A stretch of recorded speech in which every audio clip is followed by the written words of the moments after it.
I got these. Thank you. And I will hand it off to you guys. And your PowerPoint should be up there.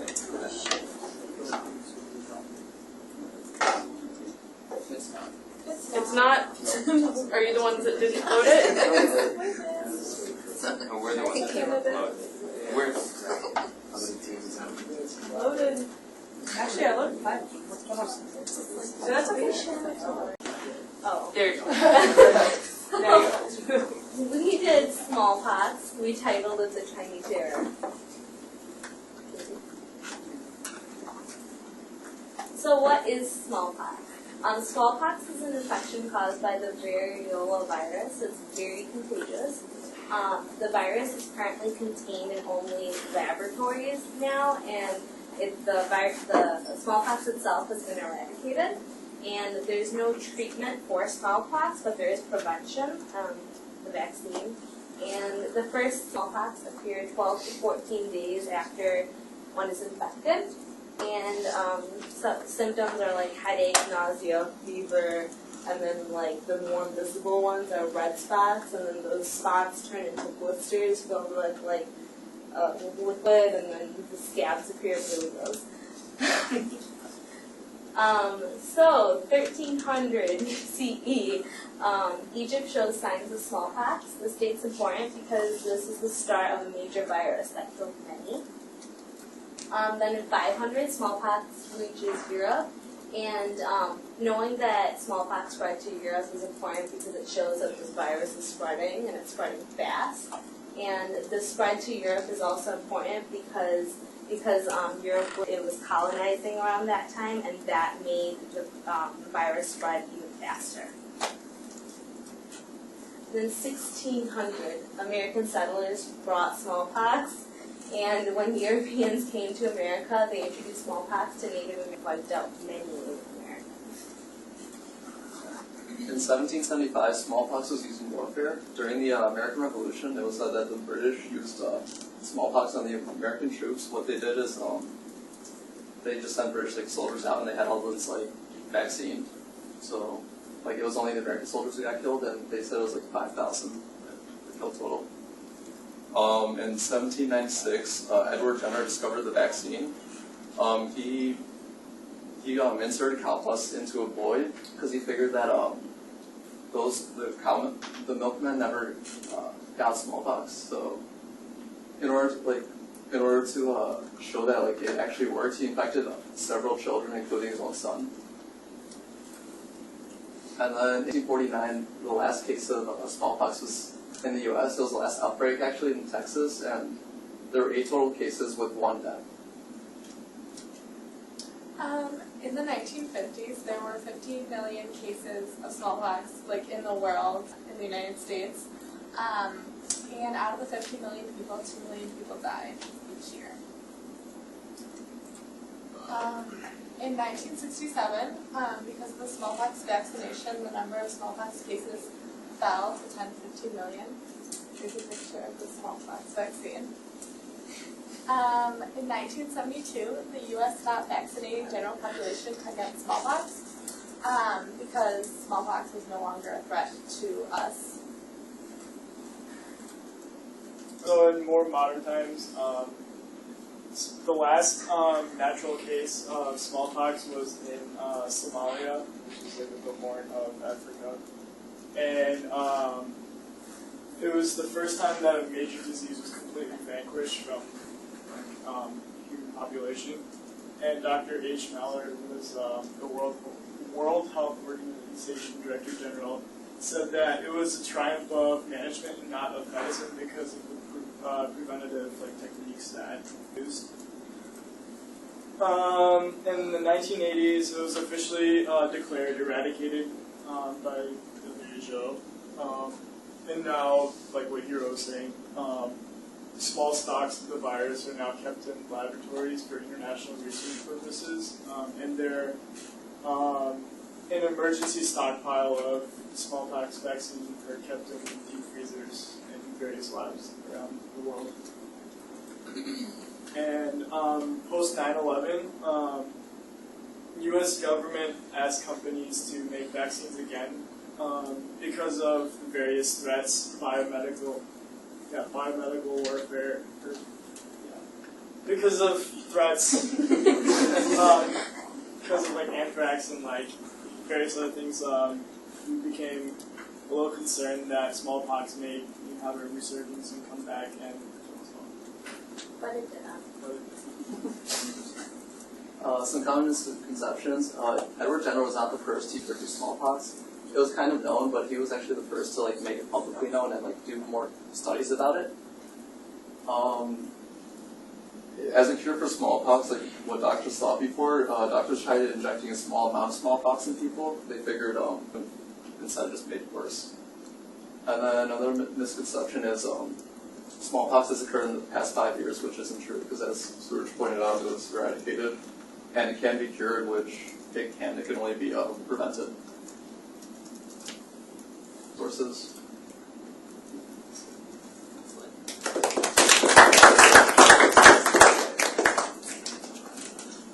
Who would like to go next? Okay.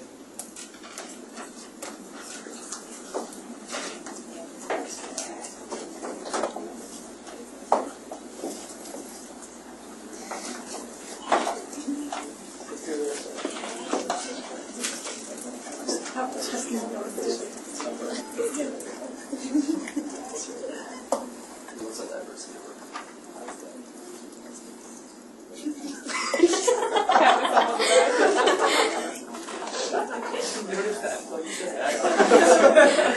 Alright, our presentation is on, this is always.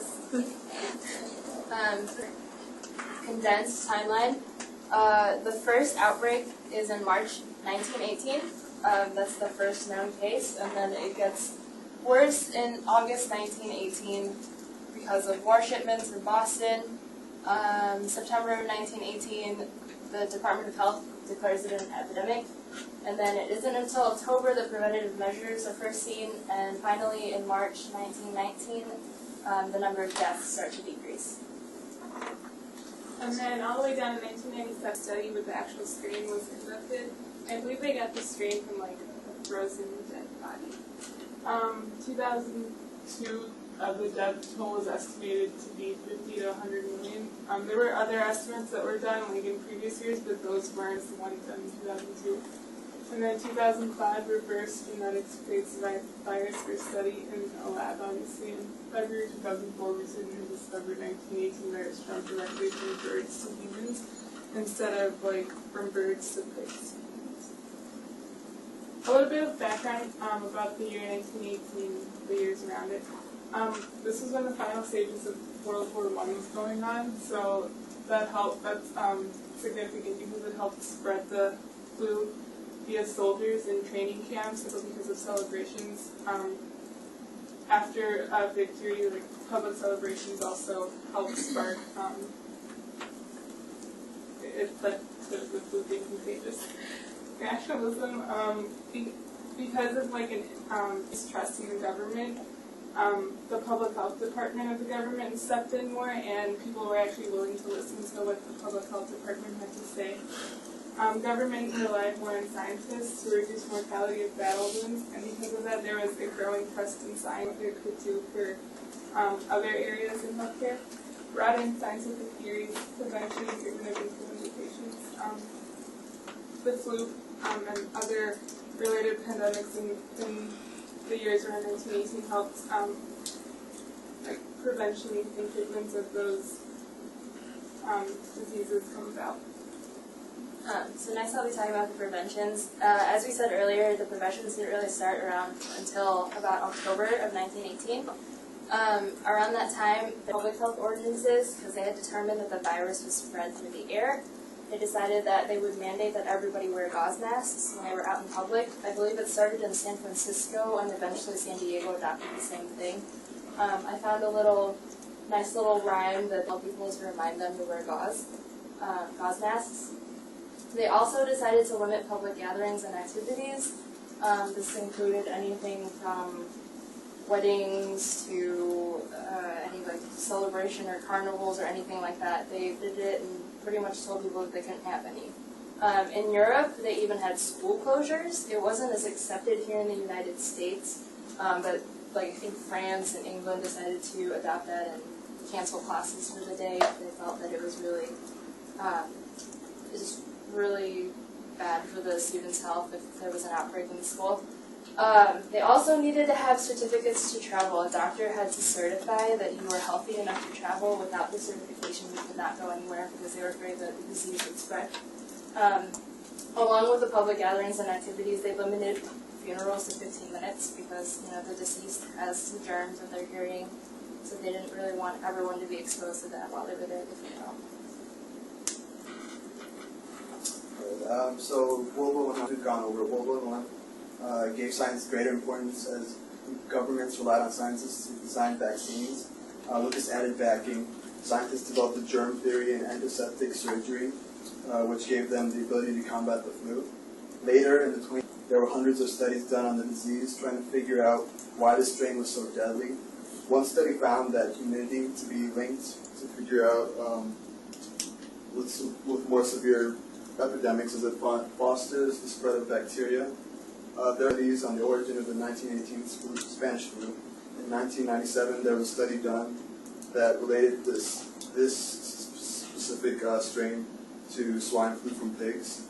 And in 2004, there was another study that linked this strain to a bird-to-human virus. In terms of prevention, influenza is monitored in case of another epidemic, and vaccines are improved yearly to deal with the creation of new strains. Then just to talk about some of the recent studies and the prevention methods being used today.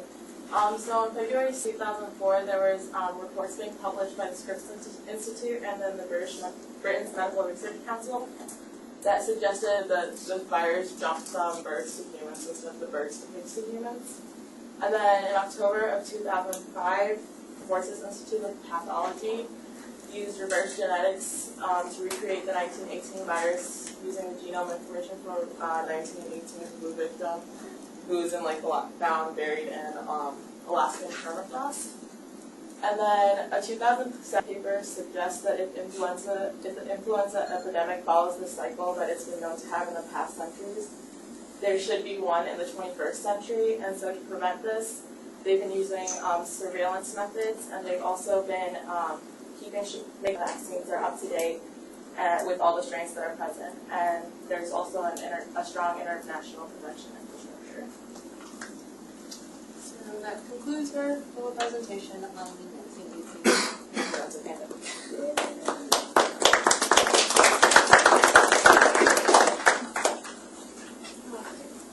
Next. You guys.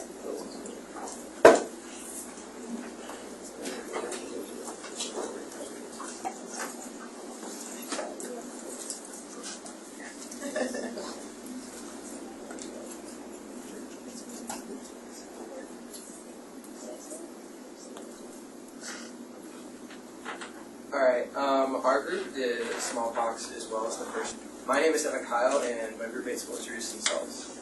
Casey Nelson. Robert Ducey. Elham. And Ilham will go and give some general information about smallpox. Smallpox is an infection caused by the Varroa virus, and it takes 7 to 17 symptoms to appear. The symptoms start off as flu, like headaches, backaches, fatigue. It leads to a rash that becomes a scab, and it's very contagious. And until the scab comes off, it's very contagious. Antibiotics, the virus and antibiotics only help bacteria. You can get vaccinated after acquiring the disease up to 7 days. Alright, so we broke our timeline into 3 different parts. Kind of, one is pre-20th century until the vaccination was introduced. So they kind of estimate that smallpox had entered the human population somewhere between 4000 and 2000 BC. They're not really sure, but one of the biggest events is that when Pharaoh Ramses V died of smallpox, and the reason that's significant because it showed that smallpox was starting to not only be a detriment to the lower class, but also even the upper class in society. And Some of the other significant parts is that the Aztecs and the Mayans were also affected by this, especially when the Spanish conquistadors came over. They brought various diseases with them. Smallpox is one of those things, and it really helped them conquer those empires as well. And in 1798, the vaccination was introduced by Jenner. They actually exhumed Ramsey's body, and they took a sample from his face. And they found that smallpox was a contributing factor to his death, but I guess the theory is, from this scientist reporting, that it was present, but that he died from a combination of 5 other diseases within his book that he authored in 1977. So that was a big year for the smallpox. Now, as you can see in the Mayan culture, a lot of folks passed away from this disease. And what makes it significant is the short amount of time. Alright, so the second part of our time of like the Cold War era, and we have some other events on the timeline just to kind of show you what else was going on in the general timeline. So when Kennedy was assassinated when Apollo 11 landed on the moon, and just so you can kind of see that other things were going on, like the space race, various moves in government, and we were also trying to tackle, like the World Health Organization was also trying to tackle smallpox at that time, so they're competing with a lot of other initiatives. But in 1965, the World Health Organization initiated and intensified the worldwide. And there's also a lot of ethical issues that came along with that, because people were either forced to get the vaccination or like they were thrown in jail and then forced to get the vaccination. So there's a lot of different like ethical issues that came up with how public health was supposed to do interventions during this time that we still try to address today. When we think about larger eradication programs like we're currently doing with polio as well. The last case in smallpox in humans, there was a lab incident in the UK, and then after that they kind of destroyed some of the other labs that happened to have smallpox besides the US and Russia. And in 1980, the World Health Organization certified like the world as being eradicated from smallpox. And a photo from that, the dedication of the 30th anniversary of that 1980 event in front of the World Health Organization in Geneva. This is kind of from the 1980s to the present. This was after eradication had already been completed. Just so you kind of get, I don't know, just some other things that were happening, like the Berlin Wall came down, then a storm was kind of gearing up, the Cold War was coming to an end. And what kind of happens here is that the World Health Organization and World Health Assembly are starting to ask questions about whether or not they should completely get rid of smallpox, or if they should keep those 2 stocks, the 2 at least known stocks that are in the US and Russia, or if they should just destroy them completely, because they don't want any lab incidents to happen, but they also, in case a country had like hidden stocks, they would, if they used it as a biological weapon, they want to be able to produce the vaccine quickly and efficiently so that they can vaccinate all the people, because like, kind of like we said, you can get vaccinated and it can help reduce the intensity of disease even after you've been exposed. So that's one of the arguments they've made for keeping the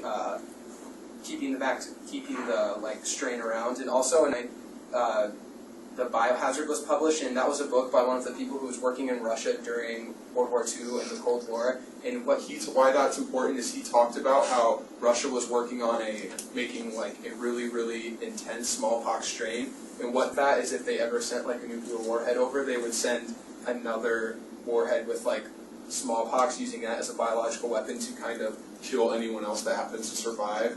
And it's kind of funny because, well, at least interesting, because Russia was spearheaded the smallpox eradication program, but in the back of their mind they kind of had this plan to use it as a biological weapon after it had already been eradicated so that no one would be immune.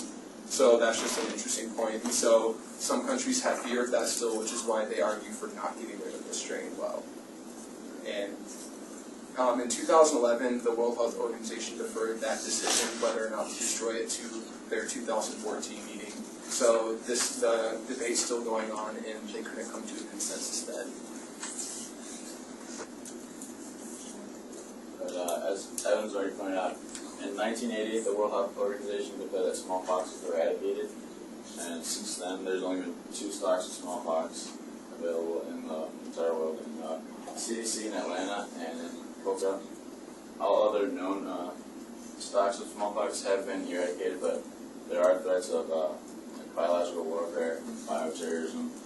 So countries are on the guard still, and clinical studies have still been taking place to like find a better vaccine, and the Department of Health and Human Services still like wants there to be a one dose for every American like created in case of like biological warfare, some kind of biotech. Alright, so that it concludes the formal presentation. Are there any questions for us that you guys might have? Has anyone actually read the Olivet book that he was talking about? It is an amazing book. If you have not read it, it is fabulously interesting. Also, Terrifying. Yeah, if you ever want to know anything more about like, I don't know, just kind of like the smallpox stuff in like Russia and the U.S., Dr. Zelikov, he works in the School of Public Health and he teaches biological basis of public health for us as undergrads. He actually was one of the people who kind of uncovered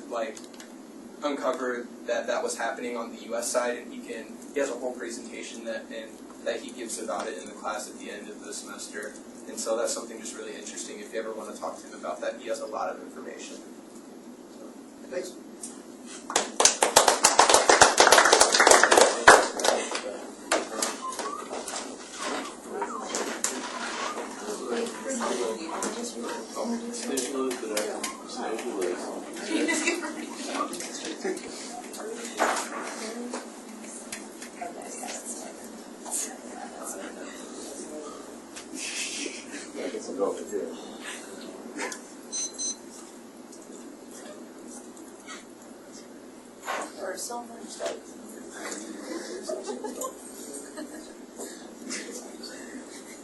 Okay, we did poliomyelitis, or ours, or the poliovirus. My name's Ike Haslett. I'm Jack Joyce. I'm Andy Willis. Jack Kilter. Stephen Wilson. And Natalie Lee. So what is polio? According to Mayo Clinic, polio is a contagious viral illness that in its most severe form causes paralysis, difficulty breathing, and sometimes death. The most severe form is known as paralytic polio, and in most mild cases, the symptoms are just like headache, nausea, vomiting. So a lot of people who are infected with it don't even realize that they have polio, and the symptoms usually only last like 1 to 10 days, so it's nothing really severe. It's been around for thousands of years. This is kind of indicated by it's like an Egyptian stele that has like a drawing of a priest leaning against like a staff. So he has like a withered leg. So it kind of shows that polio was around back then, and it can be cured via vaccination. As you see, as you just mentioned as well, polio's probably been around for a pretty long time. There have been several mummies that have actually been discovered that have had symptoms of polio with an equinus foot. An equinus foot is basically when your foot, if it's like this on the ground, it's kind of like this. Like when people always walk tippy-toed, it can be a symptom of basically polio. There's also been many paintings throughout time of like crippled beggars and stuff showing signs of polio as well. Then in 1789, we had the first case of polio officially reported. And then 1954 was the first large-scale trial of Salk's vaccine. So who is Dr. Salk? He studied immunology at the University of Pittsburgh in 1947, and while he was researching there, he discovered that the poliovirus kind in 3 major types. So the vaccine he had to create had to be effective against those 3 types. He began to research, and the vaccine he came up with, he tested it, and in 1952 it was proved effective. He first tested it on a few volunteers, his wife, himself, and a few other people who volunteered. And the first large-scale trial of it was in 1954. And at that time, they thought at first it was a success, but then a lot of people came down with polio, so they thought that the vaccine was ineffective, but it turned out it was just a mistake on the drug company's end. So once they came out with a new batch, it proved that the vaccine actually was effective against polio, so it became widespreadly used.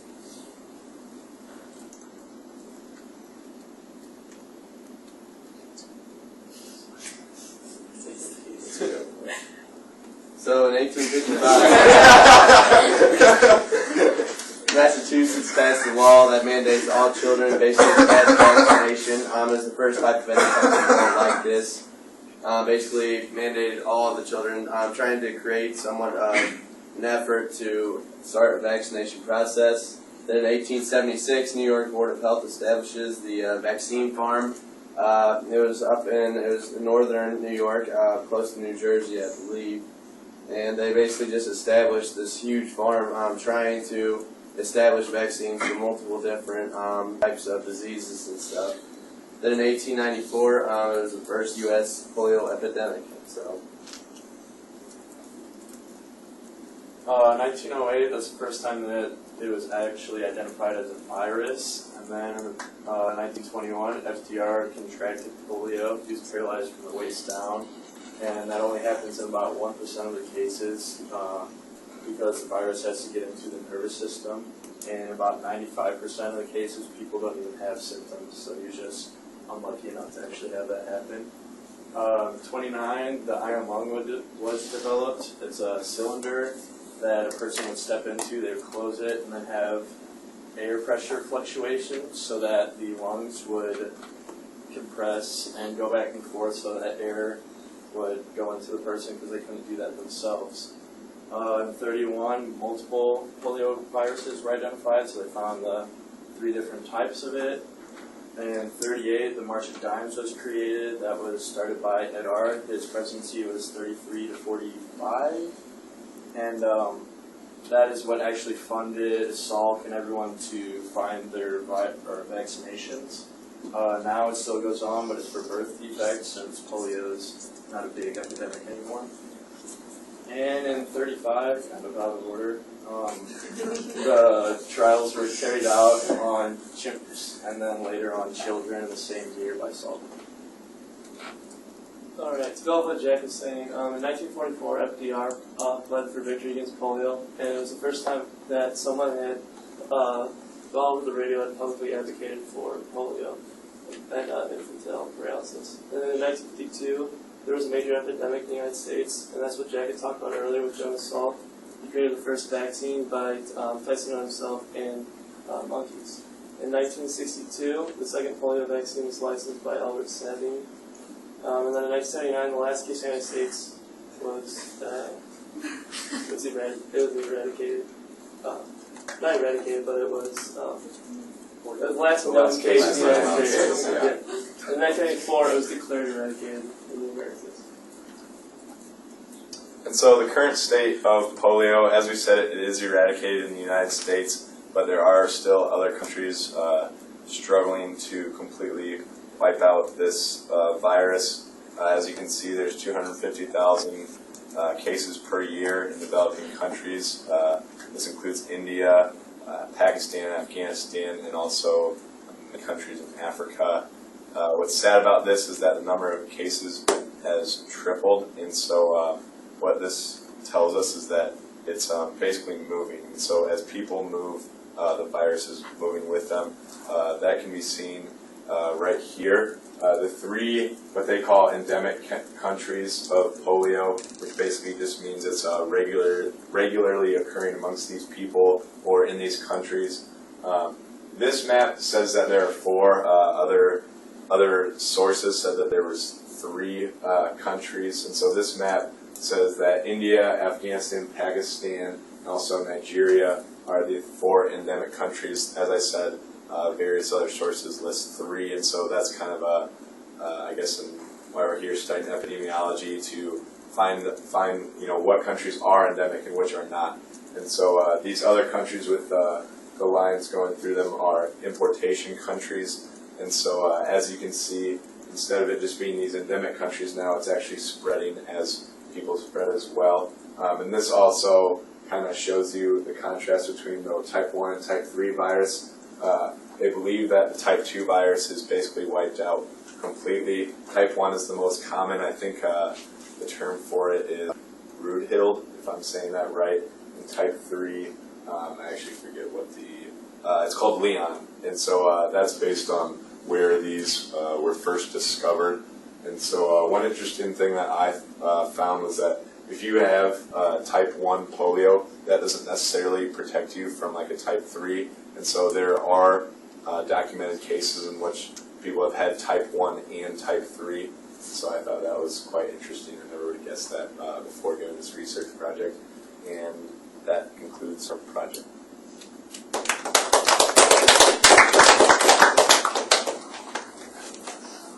You guys are right?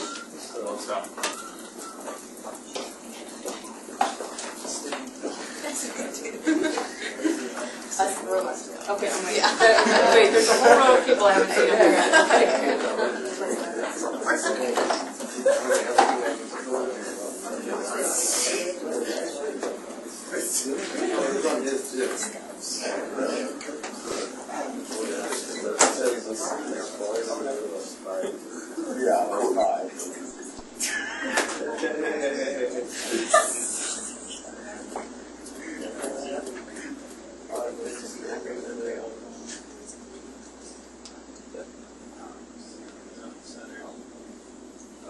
That's okay, don't worry about it. Seriously, there are.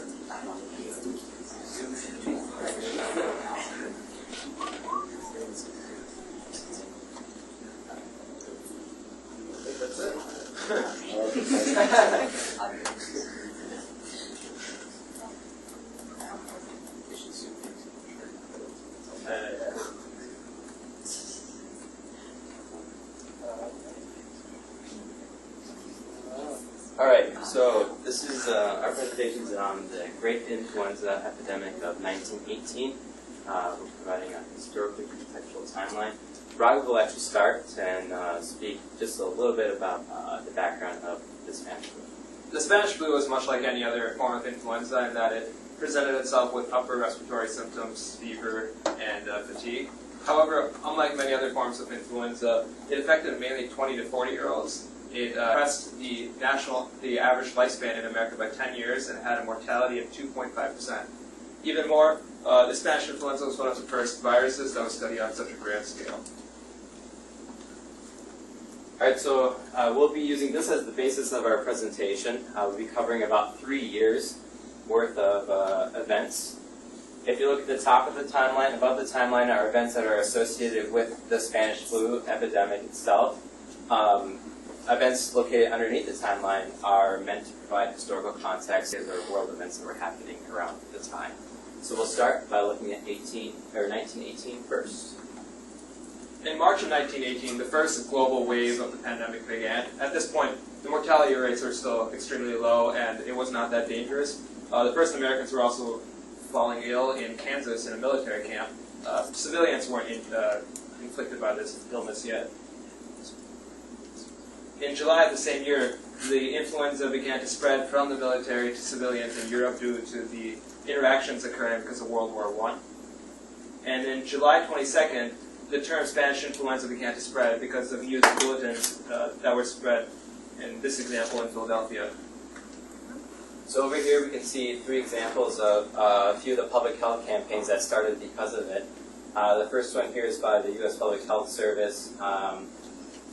The second one here is by the Red Cross.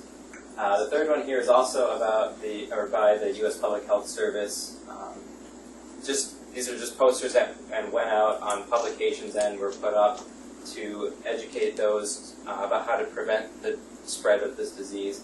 And along with this, there were also some creative people who tried a bunch of weird things to see how they could prevent the Spanish flu. And so this is just an example of a cream applied in the nostrils that supposedly is supposed to prevent the spread of the flu.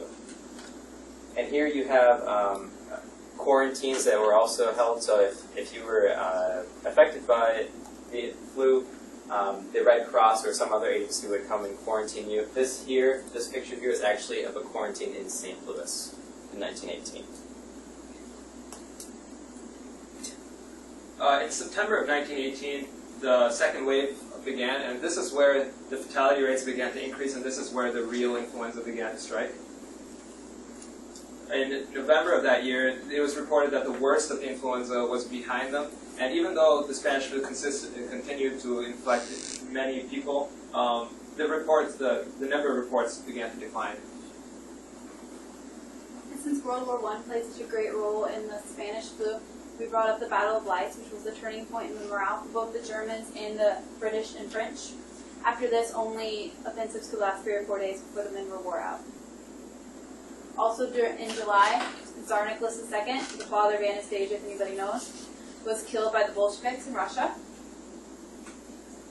So at the end of World War I, on November 11th, Armistice Day, there were a lot of celebrations, and it's kind of gives some historical context, but also was a public health nightmare with all these people coming together and allowed for a resurgence of the influenza. On the left, you'll see there's a photo of Wall Street on Armistice Day. There's the New York Times cover from Armistice Day, and on the right is Chicago. This is 1919, and in March of 1919 is when the third wave occurred. This is the third and final wave, and this was just as fatal as the second wave, which occurred in 1918.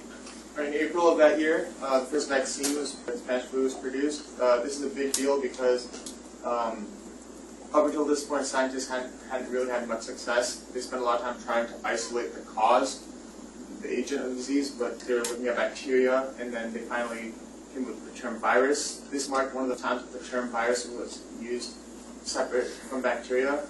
Although it wasn't completely distinct, the distinction was starting to be made. So by summer, because of the efforts of the the vaccine, the pandemic had mostly come to an end at this point. Tidbit, March 18th, 1919 is the first and only time the Stanley Cup was final. The Stanley Cup final was canceled because of the flu. And in April of that year, March was when Gandhi began his nonviolent campaign against the British in South Africa. And for some additional historical context, on June 28th of the same year, the Treaty of Versailles effectively ended World War I. Some interesting facts in 1920 is on August 26th, women were granted the right to vote through the 19th Amendment, and that the League of Nations was established in November, like Wilson wanted in his 14 points plan. So here we have the 3 years that covered, that really marked the time of the great influenza epidemic. Now, how does this translate to today? The epidemic at that time was the first wide-scale pandemic that really taught us lessons as to how with the public health nightmare on a global scale. And we've seen this even in our lifetimes come out and play in the past 10 years alone. In 2004, we had the avian flu outbreak in East Asia. More recently, we had the swine flu epidemic. We've learned lessons from 1918, both biologically and just from a public health standpoint, in terms of reaction, how to put procedures in place to quarantine for vaccine development and quarantine as well. So it's unfortunate that it happened, but it's also fortunate because we learned a lot of lessons from that time in 1918 that we have been able to apply even in our lifetimes alone. So that concludes our presentation.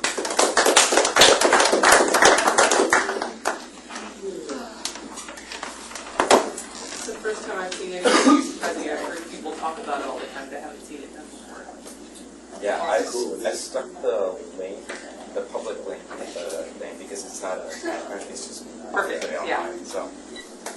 You're going to have to get somebody to teach you how to use that. It's really intuitive.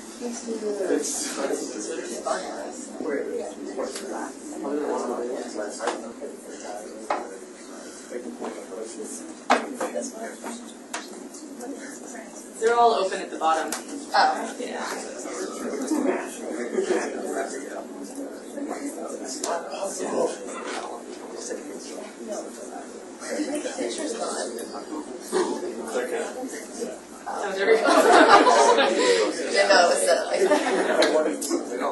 Okay, so we did smallpox. I'm Christy. I'm Mariel. Laker. Julian. Jeff. And I'm Rob. Okay, so smallpox is believed to have originated 3,000 years ago, and it's a serious and contagious disease due to a virus called variola, and it mainly affects children and young adults. Smallpox is spread easily from one person to another from saliva, usually droplets like spitting or sneezing. or coughing, but it also can be spread by bed sheets and clothing. So in 1796, an English doctor, Edward Jenner, discovered a way to protect people from getting smallpox, and his experiments eventually led to the development of the first smallpox vaccine. And the significance of this date was that it was the first treatment offered for smallpox. In 1800, Benjamin Waterhouse, who was a Harvard professor of medicine, performed the first U.S. smallpox vaccinations on his own. This was important because it was the first time that the smallpox vaccination was used in the United States. And in 1863, President Abraham Lincoln actually suffered from smallpox, which led him to be ill for almost 4 weeks. And this was important because losing Abraham Lincoln to smallpox would have meant losing one of the most influential figures in our nation's history. In 1949, from this point on, there were no longer any cases of smallpox in the United States. This is important because the vaccine successfully prevented all cases of smallpox in the U.S. And in 1972, the U.S. stopped vaccinating the general population against the smallpox because it was no longer a threat.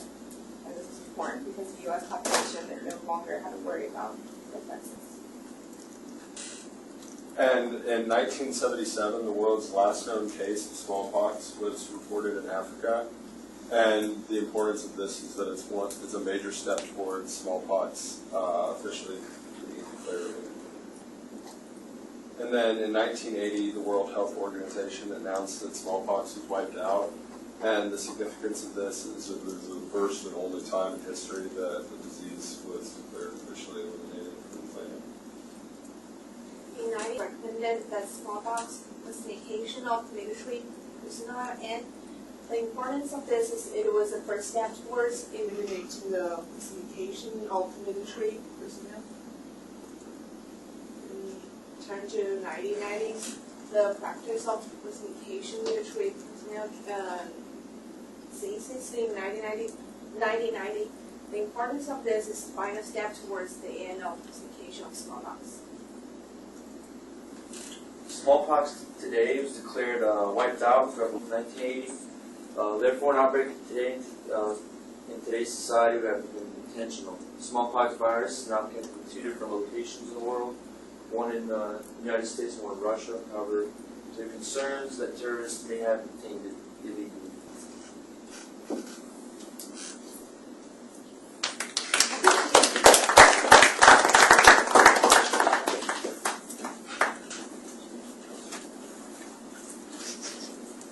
You guys did an awesome job on that.